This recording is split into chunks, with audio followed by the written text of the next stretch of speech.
Hey, sports card collectors and investors, how is everybody doing today? We are kind of just rolling through the week. I hope everyone is having a fantastic first couple of days so far. We are back with another show. We are going to have two today, I believe. I think so. So one's going to be sports cards right now, some hobby news stuff. And then I'm also going to have one that I'm excited about too that's going to be geared towards Star Wars action figures and money that's being put into those. You'll be absolutely shocked to see what that one looks like. So definitely tune in for that if you're interested in kind of collectibles as a whole. But I'll go ahead and dig right into it. Some first housekeeping items that I want to hit on. I'm really pumped for this, but my mother-in-law made both of these paintings that you see behind me, and she is making two more for me. That are going to be up. So I guess kind of the goal is to have two on each wall. So I'm really pumped. And there's one in particular that I have not seen anyone else have anything quite like it. So it's going to definitely be different, added a kind of a cool vibe.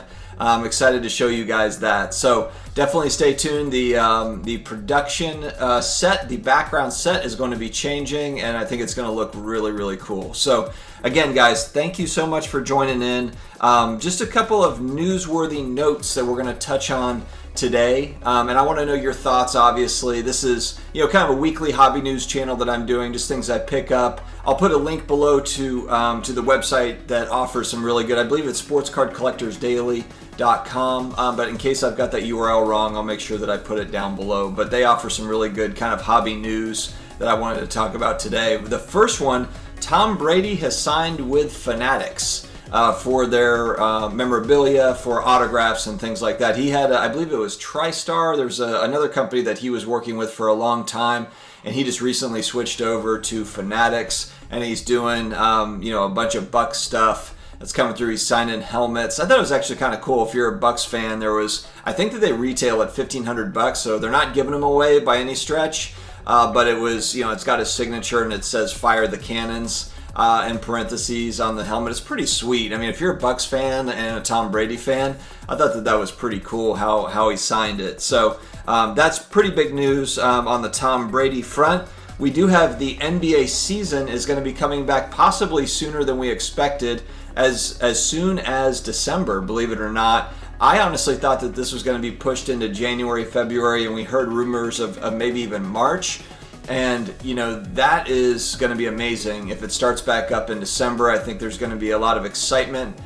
As football season is winding down, if we have basketball season starting back up again, I think that's going to be really cool. And I think it'll be good for cards, too, just to kind of keep some momentum where we've had it. I know there's plenty of momentum for new product and hobby boxes, etc., but I'm talking more on the singles and the rookie cards that we are investing in and buying and selling, etc. So I think that'll bring some excitement, and hopefully we get back to more of a regular sports environment. But it kind of seemed like, if I was reading it right, it seemed like the NBA kind of felt good about how they already have a structure in place for the bubble, and why kind of switch that up, especially because it doesn't look like the world's going to be all back to normal in December. Certainly not. And I think that their thought process is, if we're waiting to start the new league season when the world is ready to get back to normal, then we might be waiting a long time. We might be waiting 6 months. It might be spring of 2021 before we get the green light on travel and everything else. So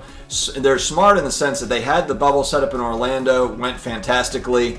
Why not just keep that going? And I'm assuming they would go back to that same bubble in Orlando and not go to a different bubble. But I think that is yet to be seen. I haven't seen anything specific on that. Next up, Panini has released their basketball card schedule that's coming out. Some of the products anyway. The one thing that really stands out is I believe that Prism doesn't release until March 3rd or early March, and then Optic releases in early April. That just seems like an eternity for sports, for the sports card market, for hobbyists, for collectors and investors alike. You think about if they're starting the season in December, you've got all these rookies that are going to be playing. Does that mean that the draft pick set that's coming out, is that going to maintain popularity for a longer period of time just because those are the only cards that are really out until January? Maybe. I don't know. I'm still not big on draft picks products, so I'm not, when my friends ask if I'm buying any, no, I'm not buying any. I just learned my lesson last year where I bought some of that stuff and then I had to kind of sell it off at basically what I had purchased it for.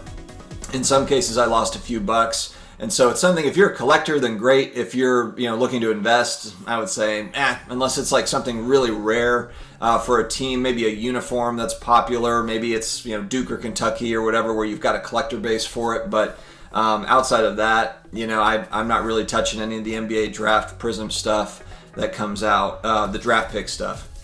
But yeah, so we've got, Panini's going to have, Prism coming out in March. Optic comes out in April. I mean, that stuff you assume that's going to be red hot because we're going to be kind of getting through the NBA season at that point. You'll have players that are already kind of doing their thing. We'll know which teams are going to be where. We'll know what rookies have really kind of blossomed and which second-year players are breaking out, etc. So I anticipate those products are going to fly off the shelves. So as far as retail cost goes, unless they just start printing to the max, I don't anticipate those going back to the suggested retail price of a couple years ago. I just don't see it happening.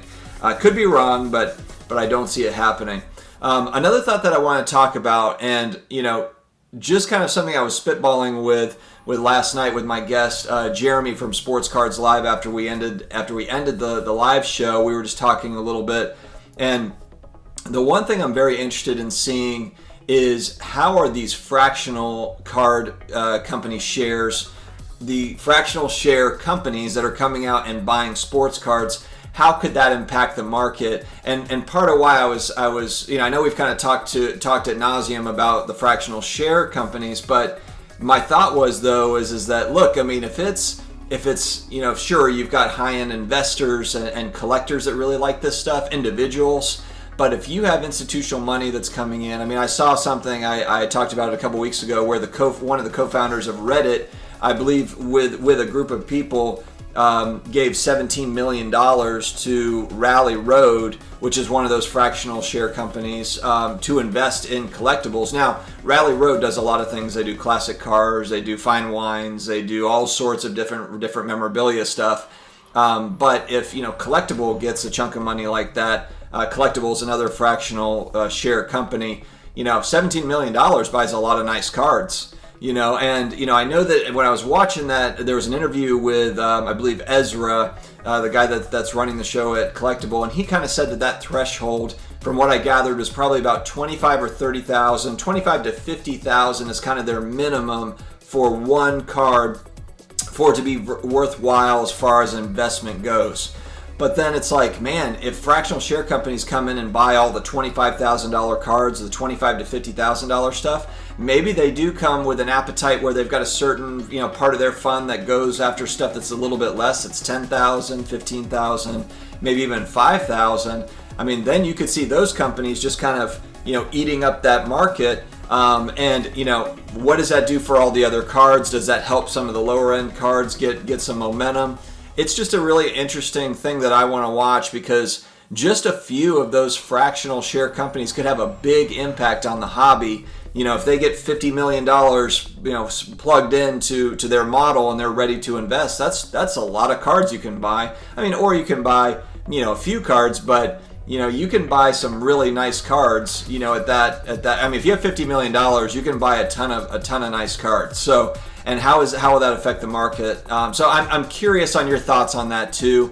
I know we've talked about fractional shares in general. I'm not buying fractional shares yet. I'm going to give that a couple years, kind of see how that model works, just see what kind of successes they have, stumbling blocks, etc., and then decide if that might be something that I want to get into. But let me know, guys. Let me know what you guys think of this. If there's any other things that you want to talk about, put it into the comments. I like to mix it up with all of my viewership, and I appreciate you guys tuning in. We will talk to you again soon, and if you have not subscribed yet, please do so. We come out with daily content, and we will keep it coming. Have a great day, guys.